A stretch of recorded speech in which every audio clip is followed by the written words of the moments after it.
Hi friends, എല്ലാവർക്കും നമസ്കാരം. ഇന്നേക്ക് நல்ல சூப்பர் டேஸ்ட்டில் ஒரு சம்மந்தியோட ரெசிபி தான் உங்களுக்காக நான் ஷேர் பண்ண போகிறேன். அப்பள சம்மந்தி. அப்பளத்துக்கு பப்படம் என்று தான் மலையாளத்தில் சொல்லுவாங்க. பப்படம் பிடிக்காதவராய் யாருமே இருக்காது. வேறு ஒரு குழம்பும் இல்லைனாலும் இந்த ஒரே ஒரு சம்மந்தி இருந்தால் ஒரு தட்டு சாப்பாடு அப்படியே சாப்பிடலாம். அந்த அளவில் டேஸ்ட்டு தான் இந்த அப்பள சம்மந்திக்கு. குழம்பு பண்ணுறதுக்கு வேறு காய் வகைகள் இல்லாதப்போ ரொம்ப ஈஸியாய் டேஸ்டியாய் நம்ம வீட்டில் இந்த சம்மந்தி நமக்கு தயார் பண்ணி எடுக்கலாம். பசங்களுக்கும் பெரியவங்களுக்கும் எல்லாருக்கும் ஒரே மாதிரி இந்த சம்மந்தி பிடிக்கும். லஞ்ச் பாக்ஸில் ஈஸியாய் தயார் பண்ணி நமக்கு கொடுத்து விடலாம். அதே மாதிரி குழம்பு பண்ணுறதுக்கு நமக்கு டைம் இல்லாதப்போ இந்த சம்மந்தி தயார் பண்ணுறதுக்கு ரொம்ப ஈஸியாக இருக்கும். எப்படி தயார் பண்ணலாம்னு பார்க்கலாம். அதுக்காக நல்ல கொதிக்கிற எண்ணெயிലേക്ക് 2 அப்பளத்தை பொரிச்செடுக்கலாம். 1 கப்பு தேங்காய்க்கு 2 அப்பளம் என்னது தான் கரெக்ட் அளவு. நீங்கள் 2 கப்பு தேங்காய் எடுத்திருந்தால் 4 அப்பளத்தை எடுத்துக்கோங்க.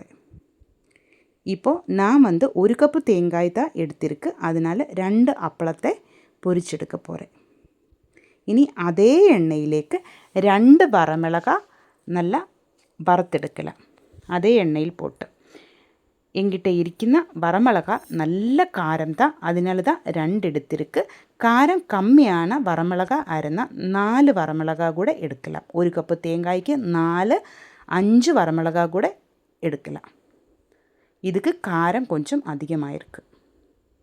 இனி அதே எண்ணெயிലേക്ക് 5 சின்ன வெங்காயம் போட்டு அதையும் நமக்கு வறுத்தெடுக்கலாம். சின்ன வெங்காயம் இதே மாதிரி எண்ணெயில் வறுத்தெடுக்கும் போது நம்ம சம்மந்திக்கு நல்ல டேஸ்ட்டாக இருக்கும். இப்படி நல்லா வறுத்தெடுக்கலாம். சின்ன வெங்காயத்தை நான் வறுத்தெடுத்திருக்கு. இனி 1 கப்பு தேங்காய், 1 தண்டு கறிவேப்பிலை, வறுத்தெடுத்த சின்ன வெங்காயம், வரமிளகாய், கொஞ்சமாக புளி, ஒரு சின்ன பீஸு இஞ்சி, இவ்வளோ எடுத்து வச்சுருக்கு. நமக்கு தேங்காய் லைட்டாக ஒன்று ஃப்ரை பண்ணி எடுத்துகிட்டு கூட இந்த சம்மந்தி தயார் பண்ணி எடுக்கலாம். அது இன்னொரு டேஸ்ட்டாக இருக்கும். சம்மந்தி வித்தியஸ்தமாய் நிறைய விதத்தில் செஞ்செடுக்கலாம். இப்போ பச்சை தேங்காயில் தான் நம்ம செய்ய போகிறேன். இனி மிக்சியோட ஜாரிലേക്ക് வரமிளகாய், உப்பு, வெங்காயம், இஞ்சி, புளி, கறிவேப்பிலை இவ்வளவும் போட்டு நல்லா ஃபைனாയിട്ട് നമുക്ക് അരച്ചെടുக்கலாம். ചമ്മന്തിയിലേക്ക് கொஞ்சம் கூட தண்ணி ஊற்றக்கூடாது. எந்த சம்மந்தியிலும் தண்ணி ஊற்றக்கூடாது. நல்லா ஃபைனாയിട്ട് அரைச்செடுக்கணும். இப்போ எல்லாத்தையும் நான் அரைச்செடுத்திருக்கு. அதிലേക്ക് தேங்காய் போட்டிருக்கு. தேங்காயிലേക്ക് பொரிச்செடுத்துட்டு வச்சிருந்த அப்பளத்தை உடைச்சி இந்த மாதிரி சின்ன பீஸாയിട്ട് ஜாரிലേക്ക് போட்டிருக்கு. இந்த மாதிரி 2 அப்பளத்தையும் நமக்கு ஜாரிലേക്ക് போட்டு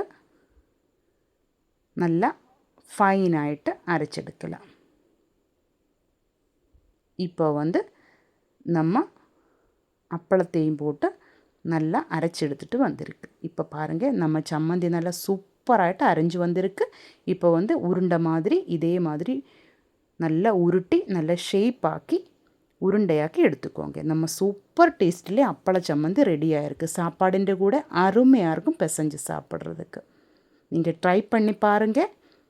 இந்த வீடியோ உங்களுக்கு பிடிச்சிருந்தா கண்டிப்பாக என்னோடய சேனல் சப்ஸ்கிரைப் பண்ணுங்கள், லைக் பண்ணுங்கள், ஷேர் பண்ணுங்கள், கமெண்ட் பண்ணுங்கள்.